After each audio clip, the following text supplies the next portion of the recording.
আপনাদের কি কষ্ট লাগছে? আমার ভিতরে অনেক আবেগ আছে।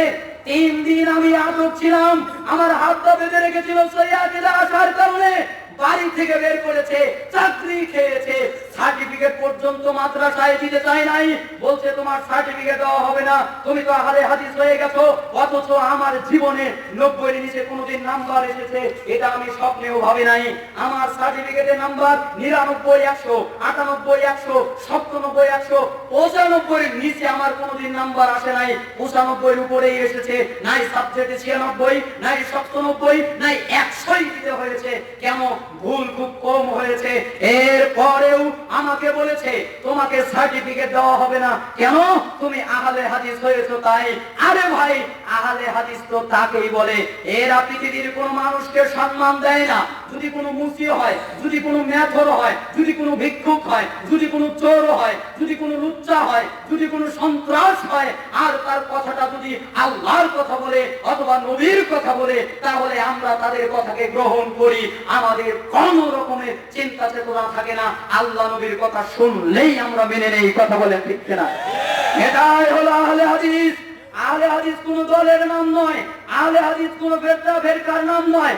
যদি কোনো ব্যক্তি বলে আহলে হাদিস কোন দল, তাহলে ওও গোমরাহ। যদি কোনো ব্যক্তি বলে আহলে হাদিস নির্দিষ্ট দল, তাহলে ওও গোমরাহ। আহলে হাদিস নির্দিষ্ট দল নয়। আহলে হাদিস হচ্ছে যারা নিঃস্বার্থভাবে তাদের জীবনকে, তাদের নফসকে কোরআন আর সুন্নাহর সামনে নত করে দেয়।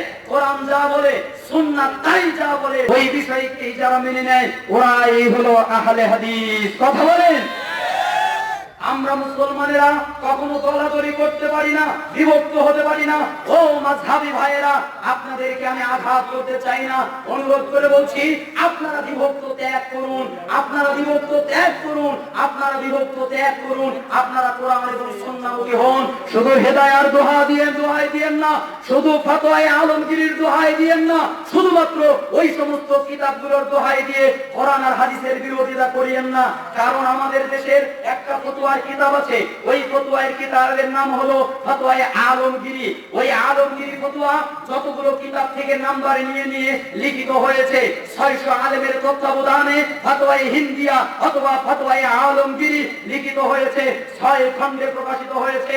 ওই ফতোয়ায়ে আলমগীরির যতগুলো কিতাবের নাম্বার নেওয়া হয়েছে, ওই কিতাবের নাম হলো কুদুরি, জামিউস সাগীর, ইখতিয়ারু শারহুল মুখতার, আন-নাহরুল ফারি, আল বাহরুর রাইক, আল জাওহারাতুন নাইয়ারা, ফাতহুল কাদির, কাজী খান, তাতার খানিয়া, সিরাজুদ্দিয়ারা, হিদায়া, ইনায়া, বিকায়া, কিফায়া, দিরায়া, নিকায়া, মুনিয়া, খুলাসা, মুসাফফা, যখিরা, মুনতাকা, তাবয়ীন, জাহিদি, সিরাজিয়া, বাদাউ, মুহি, জহিরিয়া, তাজনিস, কাফি, ইতারিয়া, সিরাজুল ওয়াহাব, মুজমারাত, শারহুল মাজমা, ফতওয়ায়ে গারাইব, গাইতুশ শুরুজি, শারহুত তাহাবি, ইজা, জাত, আল ওয়ালুজিয়া, গিয়াসিয়া প্রভৃতি অনেকগুলো কিতাব থেকে নিয়ে তারা একটা কিতাব লিখলো। কিতাবের নাম ফতোয়ায়ে আলমগীরি। ওই কিতাবের ভিতরে বুখারীর সনদ নাই, ওই কিতাবের ভিতরে মুসলিমের রওয়ায়াত নাই, ওই কিতাবের ভিতরে নাসাঈর সনদ নাই, ওই কিতাবের ভিতরে তিরমিজির সনদ নাই, ওই কিতাবের ভিতরে ইবনে মাজার সনদ নাই, ওই কিতাবের ভিতরে কুতুবে সিত্তা সহ মুসনাদে আহমদ সহ কোন কিতাবের হাওয়ালা নাই। আমি যেই 40 খানা কিতাবের নাম বললাম, এই 40 খানা কিতাবের নামই শুধু পাওয়া যায়, কোন হাদিসের কিতাবের নাম নাই। কে জবাব দেবে? আপনারা কেন এই কিতাবের ভিতরে বুখারী, মুসলিম, আমলা ও তিরমিজি এই কিতাবের নামগুলো উল্লেখ করলেন না? এতে কি আপনারা প্রমাণিত করতে চান যে বুখারী অত গ্রহণযোগ্য নয়, মুসলিম গ্রহণযোগ্য নয়, আবু দাউদ গ্রহণযোগ্য নয়, শুধু হিদায়া আর আলমগীরি গ্রহণযোগ্য? এটাকে আপনারা প্রমাণ করতে চান কিনা? আমাদের সমাজে এইরকম চিন্তা চেতনা কে ঢুকালো? কে এর জবাব দেবে? এই কিতাবগুলোর ভিতরে বুখারীর হাদিসগুলো নাই কেন? আর যদিও বা হাদিস থাকে, বুখারীর উল্টা নীতি কেন? হিদায়ার ভিতরে এবং ফতোয়ায়ে আলমগীরির ভিতরে আপনারা যদি ইসলামিক ফাউন্ডেশন খোলেন, ওইটা পড়ে দেখবেন। আমি বানোয়াট বলছি না, আল্লাহে তুমি সাক্ষী থাকো, আল্লাহে তুমি সাক্ষী থাকো। যদি বানোয়াট কথা বলি, আমার জবান তুমি কেড়ে নাও। বানোয়াট কথা বলছি না। আপনারা হেদায়াত খুলুন, আপনারা আলমগীরি খুলুন। ওই হেদায়াত কিতাবের ভিতরে আপনারা 9 নম্বর পৃষ্ঠা খুলুন, আপনারা 35 নম্বর পৃষ্ঠা খুলুন, আপনারা তাহারাত অধ্যায় খুলুন, আপনারা হজ্জ বিধি দণ্ডায় অধ্যায়গুলো খুলুন। ওইখানে লেখা আছে, কেউ যদি 10 দিনের বিনিময়ে কোনো মেয়েকে বিয়ে করে তাহলে এটা জায়েজ রয়েছে। কেউ যদি কোনো মেয়েকে জিনা করে, ধর্ষণ করে, আর মেয়েটা যদি পাগল হয়, আর মেয়েটার যদি বুদ্ধি না থাকে, মেয়েটার যদি বিবেক না থাকে, ও যদি পাগল হয়, তাহলে যেই ছেলে ধর্ষণ করেছে আর কোনো হাত দিতে হবে না, ওকে হত্যা করা যাবে না, আর কোনো শাস্তি নাই, ও তওবা করলেই মাফ হয়ে যাবে। ওই হেদায়াত কিতাবের ভিতরে লেখা আছে, কেউ যদি কোনো মেয়েকে বলে যে 1 তালাক 2 তালাক 3 তালাক একসাথে বলার সাথে সাথে তালাক হয়ে যায়, ওই আলমগীরের ভিতরে লেখা আছে, কেউ যদি বলে আমি যদি তোমাকে বিবাহ করি তাহলে তুমি 3 তালাক, তাহলে বিবাহ আগেই তালাক দিয়ে দিল, বিয়ে করেই নাই, তার আগেই 3 তালাক, আমি যদি তোমায় বিয়ে করি তাহলে 3 তালাক, এরপরে ও বিয়ে করেছে তাহলে তালাক টাইম হয়ে গেল। ওই হেদায়ার ভিতরেই আছে, কেউ যদি মাথার এক অংশ মাসে করে তাহলে তার ওযু ঠিক হয়ে যাবে, অথচ আমরা হাদিস থেকে জানতে পারি পুরো মাথা মাসে করতে হয়। ওই হেদায়ার ভিতরে আছে, কেউ যদি গর্দান মাসে করা এটাকে মুস্তাহাব বলা হয়েছে, অথচ গর্দান মাসে করা কোন হাদিস আমরা অবগত হতে পারি নাই। ওই কিতাবগুলোতে এমন উদ্ভট কথাবার্তা লিপিবদ্ধ হয়েছে যেগুলো হাদিস বিরোধী, যেগুলো সুন্নাহ বিরোধী, এমনকি লিখিত হয়েছে কেউ যদি নিষিদ্ধ হতে সালাত আদায় করে তাহলে তার গুনাহ হবে না, সালাত আদায় হয়ে যাবে। কেউ যদি ফজরের আগে যখন ফজরের ইকামত শুরু হয়েছে ওই সময় যদি কেউ সুন্নাত সালাত আদায় করে তাহলে ওর সালাত ছেড়ে দিতে হবে না, ও আগে সুন্নাত পড়বে এরপরে ফরজ ধরবে, যেগুলো হাদিস বিরোধী। ওই হেদায়ায় লেখা আছে, কেউ যদি সূরা ফাতিহা পড়ে তাহলে ওর মুখে আগুনের গোলা ঠেলে দেওয়া হবে, ওর মুখের ভিতরে আগুন ঠেলে দেওয়া হবে। ওই হেদায়া দেরায়া এবং দেকায়া এবং কি ফাতোয়া আলমগীরের ভিতরে অসংখ্য হাজার হাজার মিথ্যা ফতোয়াগুলো রয়েছে যেগুলো কোরআনের বিরোধী, হাদিসের বিরোধী, নবী সাল্লাল্লাহু আলাইহি সাল্লামের সুন্নাতের বিরোধী রয়েছে। এখন আপনাদের কাছে প্রশ্ন করতে চাই, আমাদের সমাজে মাযহাবের স্বার্থে আমরা শত শত সহিহ হাদিসকে বর্জন করেছি, আমরা আল্লাহ নিরাকার এই শব্দটা বলে 155টি আয়াতের বিরোধিতা করেছি। মাযহাবের সিদ্ধান্তের কারণে রব্বুল ইদাইন করা যাবে না এই বক্তব্যের কারণে 400 সহিহ হাদিসকে আমরা ডিলিট করে দিয়েছি। ইমামের পিছনে জোরে আমিন বলা যাবে না এই ফতোয়ার কারণে আমরা 17টি সহিহ হাদিসের বিরোধিতা করেছি। ইমামের পিছনে সূরা ফাতিহা পড়া যাবে না, কিরাত করা যাবে না এই ফতোয়ার কারণে আমরা অনেকগুলো 300টি হাদিস বিরোধী কাজ করেছি।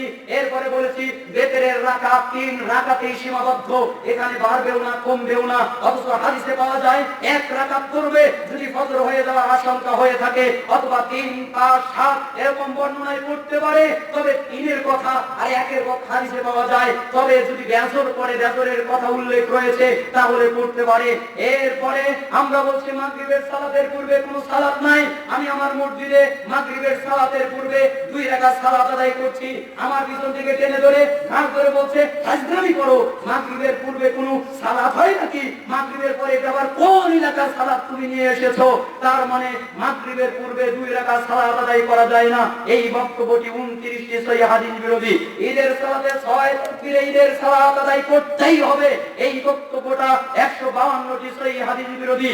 এখন আপনারা বলুন, আপনারা মাযহাব মানবেন নাকি আল্লাহ এবং আল্লাহর রাসূলকে পালন করে আল্লাহর জান্নাত কামাই করবেন? বলেন আল্লাহ আল্লাহর রাসূল না মাযহাব? আরো জোরে বলেন কে? আল্লাহ আল্লাহর রাসূল মানা আল্লাহ শর্ত করেছেন, কোন লোককে মানা আল্লাহ শর্ত করেন নাই। তিনি বলেছেন সূরা মুহাম্মদের 33 নম্বর আয়াতে, ইয়া আইয়ুহাল্লাযীনা আমানু, হে ঈমানদারগণ, আতিউল্লাহ, আল্লাহর আনুগত্য করো, ওয়া আতিউর রাসূল, এবং তোমার রাসূলের আনুগত্য করো, ওয়ালা তুবতিলু আমালাকুম, এমন কি না করে তুমি তোমার আমলকে বাতিল করো না। যদি কেউ আল্লাহর আনুগত্যে এবং রাসূলের আনুগত্যের 19-20 করে তাহলে তার আমল বাতিল হয়ে যাবে। এরকম অসংখ্য সহিহ হাদিস বিরোধী আমাদের সমাজে অহরহ ছড়িয়ে পড়ে রয়েছে। শুধু এইগুলাই নয়, আরো অনেক রয়েছে। ইমাম আবু হানিফার আকীদার সাথেও আমাদের আকীদার মিল নাই। আমরা বলি আল্লাহ নিরাকার, আমরা বলি আল্লাহ সর্বত্র বিরাজমান। ইমাম আবু হানিফা প্রশ্ন করা হলো আল ফিকুল আফসাদ অথবা আল ফিকুল আকবার, এই গ্রন্থটা আপনারা পড়েন। এই গ্রন্থ পড়ে আমি আহলে হাদিস হয়েছি। ইমাম আবু হানিফার লেখা কিতাব আল ফিকুল আকবার এবং আল ফিকুল আফসাদ, এই 2টা গ্রন্থ পড়েই আমি আহলে হাদিস হয়েছি। ওইখানে আকীদায় বলা হয়েছে 1 একটা লোক ইমাম আবু হানিফাকে জিজ্ঞাসা করলো যে আল্লাহ কি সর্বত্র বিরাজমান, আসমানে না জমিনে? এই কথা যদি বলে সে কে? অথবা সে বলল আল্লাহ আরশের উপরে রয়েছে, কিন্তু আরশটা কোথায় জানি না। ইমাম আবু হানিফা বলছেন হুয়া কাফিরুন, ও কাফের, ও কাফের। যে বলবে আল্লাহ নিরাকার, ও কাফের। যে বলবে আল্লাহ আসমানে, আসমান করে জানি না, ও কাফের। যে বলবে আল্লাহ আরশের উপরে আছে, আরশ কোথায় আমি জানি না, ও কাফের। কেন? ও সূরা তাহা 5 নম্বর আয়াতকে অস্বীকার করেছে। আল্লাহ বলেছেন আর রহমানু আলাল আরশি ইস্তাওয়া, রহমান আরশে সমাসীন। এটা ইমাম আবু হানিফার আকীদা, এটা ইমাম আবু হানিফার আকীদা। যদি আপনারা হানাফি হন তাহলে মাযহাবে আপনাদের সিলেবাস গুলোতে ইমাম আবু হানিফার আকীদা কেন পড়ানো হয় না তার জবাব হন, তাহলে সেইখানে আকীদা দুইটা কেন? আকীদায়ে আশআরী, আকীদায়ে মাতুরিদি, এই দুইটা আকীদা কেন আসলো? আপনারা যদি হানাফি হন তাহলে ইমাম আবু হানিফার আকীদা থাকা উচিত ছিল, কিন্তু ইমাম আবু হানিফার আকীদা নাই। এরপরে ওইখানে আকীদাতুত তাহাবিয়া এই নামক কিতাবটা পড়ানো হয়, কিন্তু ইমাম তাহাবীর আকীদার মতো আকীদাও তাদের দিক থেকে জানতে পারা যায় না। ইমাম তাহাবীর যদি ওই কিতাবটাও যদি কোনো ব্যক্তি অন্তর থেকে একনিষ্ঠ পড়ান, কিন্তু ওই ব্যাখ্যা আল্লাহর নবী করে যান নাই, ওই ব্যাখ্যা সাহাবায়ে কেরাম করেন নাই, ওটা আপনাদের আলেম আশরাফ আলী থানভী করেছে। ওইখানে তারা বলেছে আল্লাহর হাত কুদরতি হাত, আর ইমাম আবু হানিফা বলেছে যে বলবে আল্লাহর হাত কুদরত ও আল্লাহর সিফাতকে অস্বীকার করলো। আল্লাহর হাত আল্লাহর মতো, আল্লাহর হাতের কোনো অপব্যাখ্যা করতে পারে না। আর আপনারাই সবার ভিতরে লিখে দিয়েছেন আল্লাহর হাত কুদরতি হাত, এর জবাব কে দেবে? আপনাদেরকে অনুরোধ করি, আপনারা যদি ফিকুল আকবার বুঝতে চান তাহলে ইমাম আবু হানিফা ফিকুল আকবারের ব্যাখ্যা করেছেন মোল্লা আলী কারি হানাফি, উনি হানাফি মাযহাবের বিখ্যাত আলেম, উনি ব্যাখ্যা করেছেন আল ফিকুল আকবার। ওই কিতাবটা আপনারা পড়ুন, তাহলে ফিকুল আকবারকে বুঝতে পারবেন। যদি ওই কিতাব না পড়েন, আশরাফ আলী থানভীটা দিয়ে ফিকুল আকবারের জায়গ আপনারা দাঁড়িয়েছেন, আপনারা ফিকুল আকবারের অস্তিত্বকেই হারিয়ে দিয়েছেন, আপনারা ইমাম আবু হানিফার উল্টা ফতোয়া দিয়েছেন। এখন পর্যন্ত সময় থাকলে আল ফিকুল আকবারের ব্যাখ্যা মোল্লা আলী কারি, আপনাদেরও আলেম আমাদেরও আলেম, ওনার ব্যাখ্যাটা আপনারা পড়ে দেখেন, তাহলে ফিকুল আকবার বোঝা সহজ হবে। في القلب مشاعر أخفيها قد أشرقت الشمس عليها عن خطط لم أعبأ فيها ستكون بأيامي فرقا فحياتي قبل الحلقات تيه بضياع بشتاتي